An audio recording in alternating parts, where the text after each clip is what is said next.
Thank you, Ani. That was great. The last part of it is what you have to catch. Once you go to India, you see only colors, not black and white. Now I call upon Eli. He's he's the director and handling the economic relations with India and China. He was working as a deputy chief of the mission in Israel Embassy in India prior to this, and he will be talking about India, Israel, as a natural business partners. Eli. Thank you.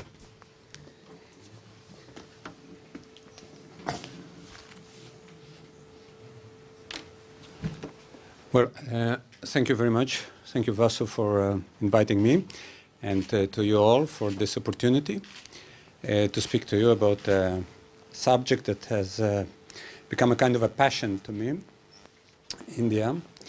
As Vasu have mentioned, I worked as a deputy chief of mission in our embassy in New Delhi for 4 years, and it has been quite an experience, I must say. Now, I would like to speak on the topic of, or rather I was given a topic of India and Israel as a natural business partners. And I think that one of the words here is a bit redundant, and that is business. I think India and Israel are partners, are natural partners, not necessarily only in business, but in many other areas as well. And what I'll try to do is to give you a bit of a broader perspective on India-Israel relationship, and of course also to speak about the business part of it. Okay, now I remember when I used to work in Delhi, when we used to go to a meeting, after all we represent a country of 7 million, and India is, well, slightly bigger. So we always used to say that, as a kind of an equalizer, we used to say that India and Israel together are close to 1/5 of the world's population. And once somebody corrected me and said that if they're going to wait a few days, they might get there by themselves, which is also true. So, but nevertheless, the secret of India-Israel relationship lies in a number of factors that are usually overlooked, I think, and not enough importance is given to them. Now, as has been mentioned, this year we celebrate 20th anniversary of the diplomatic relations between Israel and India. And I think it's worthwhile looking at this period of time, what we have achieved through it, and even more, where have we started? Now, to refresh your memories, 20 years ago, we haven't started from zero, as usually is the case, but we have started from a minus. Those days, India and Israel were in different geopolitical camps. India was among the more stronger, more vocal critics of Israel. And the overall perception in both countries was not a very positive one. And nevertheless, during these 20 years, and 20 years is a long time in a personal history, but it's a very short time when it concerns the development of relations between countries. And in these 20 years, the growth in relations in all fields between Israel and India has been exponential. And today we reached a degree of relationship that I would say in some fields even on the border of intimate relationship. And again, taking into consideration the differences between the two countries, I think it's quite an amazing phenomenon. If we examine this relationship, one of the issues, for example, that are there and that we never speak about is our cooperation in defense. Again, this is a kind of a well-known secret that Israel and India enjoy a very warm relationship in this field, and we definitely look forward to continue it. Economics. Vanya had mentioned our economic relations. We have about $5 billion this year of trade, which for Israel is a very high number. And now we expect this trade figures to significantly get higher because we are conducting free trade agreement negotiations with India. And we were chosen as the only or the first non-regional partner, together with New Zealand, for the Indian government to start free trade area negotiations with. And this also signifies the importance of the relationship that also the Indian government attaches to Israel. We hope to conclude these negotiations even this year, although it's not going to be easy because there are lots of issues to discuss, and free trade agreements are always kind of complicated things.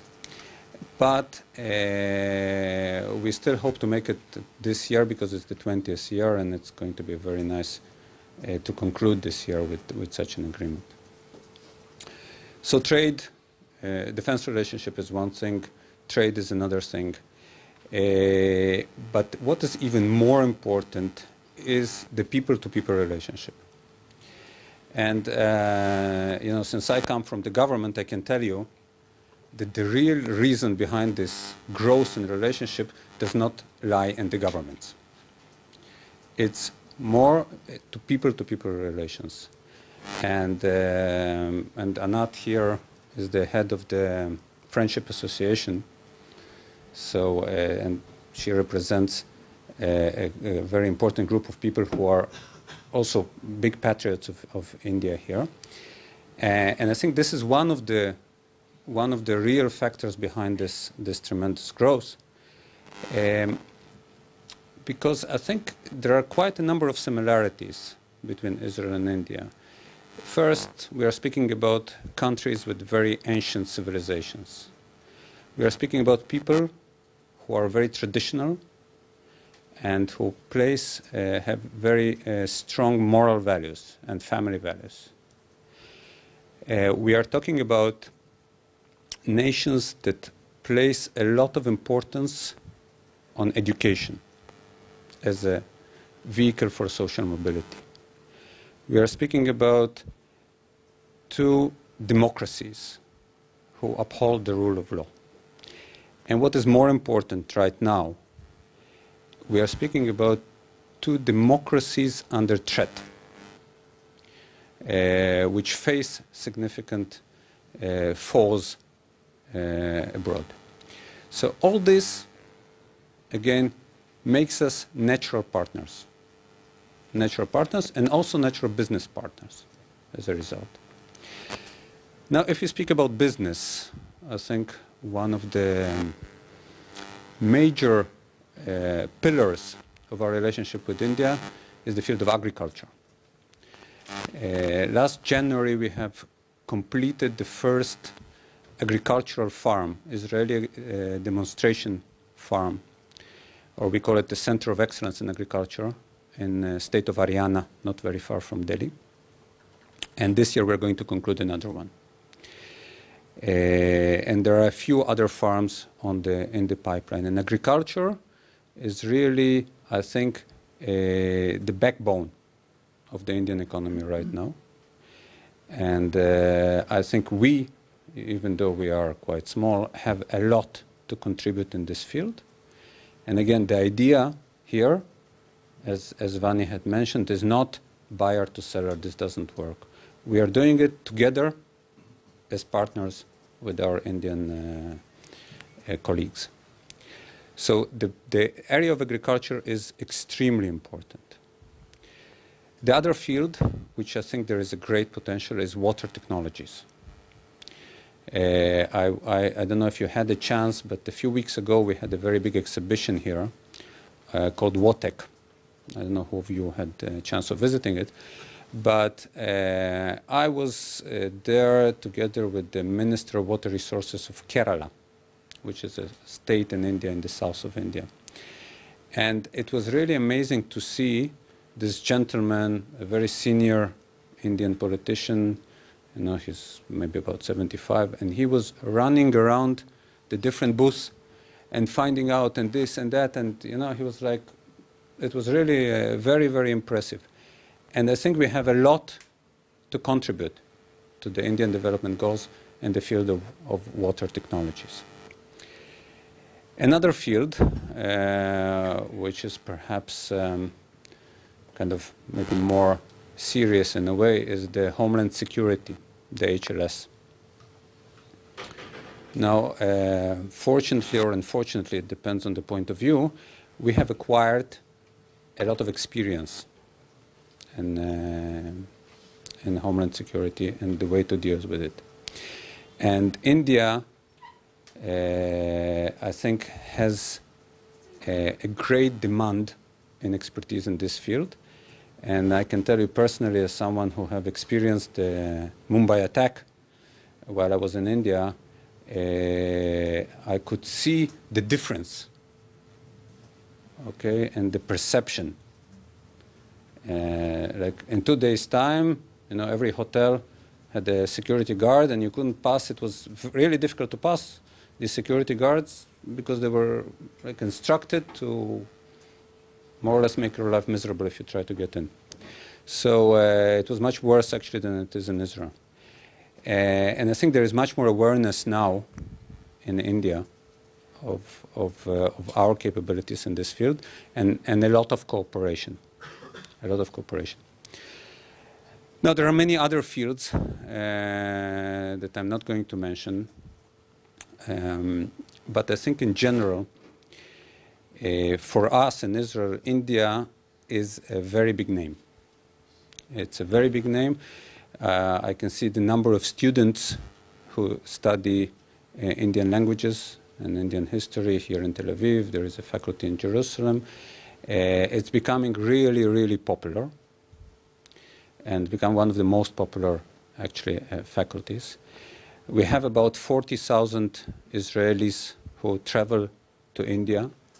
And if in the past it was like young people after their army service, today their mothers and fathers join in and travel with them so that to gain also an experience of India. So, and vice versa, we have about, this year we had about 30,000 Indians, which is a very, very small number. But it's still a quite significant increase from the previous years, who came to Israel as well to experience Israel. So we have a lot of growth and we have a lot of potential. And I think what we have so far is only the foundation for the relations, because the potential is much, much higher. So I want to wish you a very nice trip to India.